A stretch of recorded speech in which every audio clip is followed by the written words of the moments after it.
What has combing your hair got to do with your Qigong exercise? Well, it has a lot to do with your Qigong exercise. Let me explain.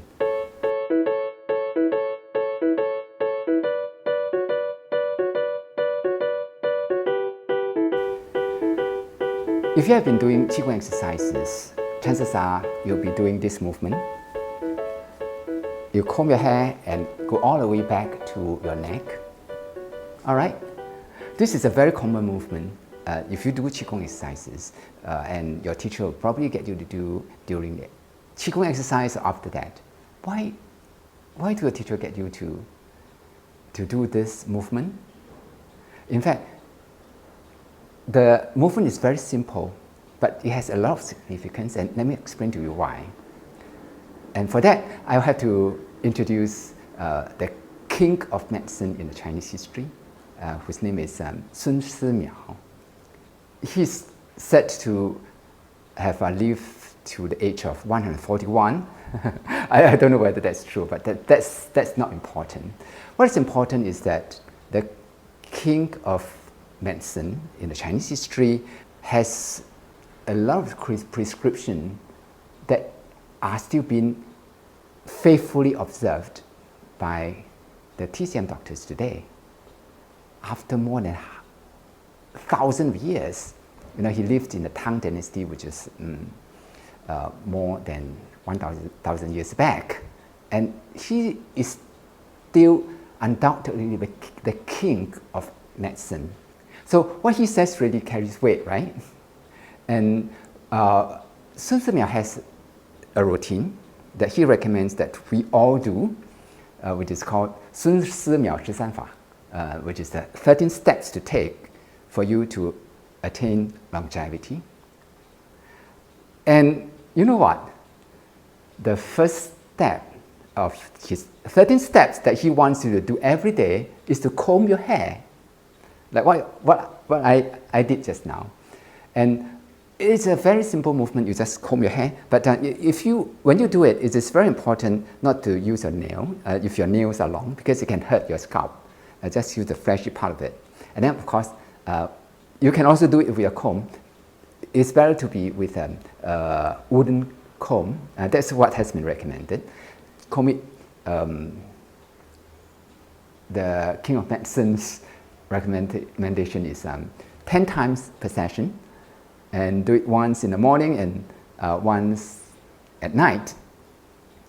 But you can do more than that. One of my friends does it 72 times per session. You don't have to do so many times, but just go according to what you enjoy or like to do.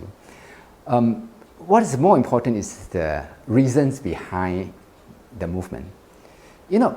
Why do you have to comb your hair, and why is it important to your health?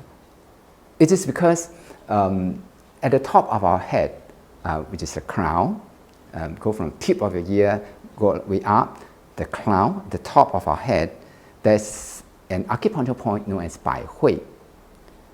Bai Hui, Bai means 100, Hui means convergence. So it is the convergence of the hundreds of pathways of energy flow. Can you imagine how important it is? But because the top of the head is so far away from the gravity, is the furthest away in terms of our body structure.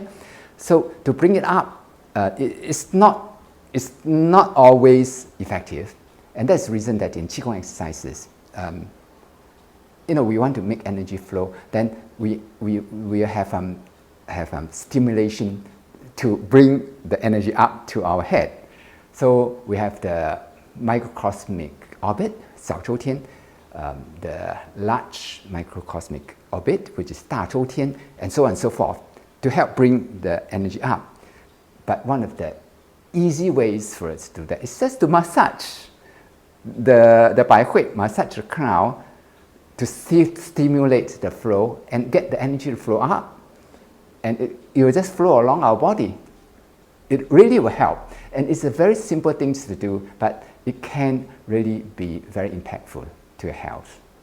So the next round, when your Qigong exercise when a Qigong teacher gets you to rub your head or to comb your hair, if you understand the reason why, then you would, I think, do it very diligently, won't you?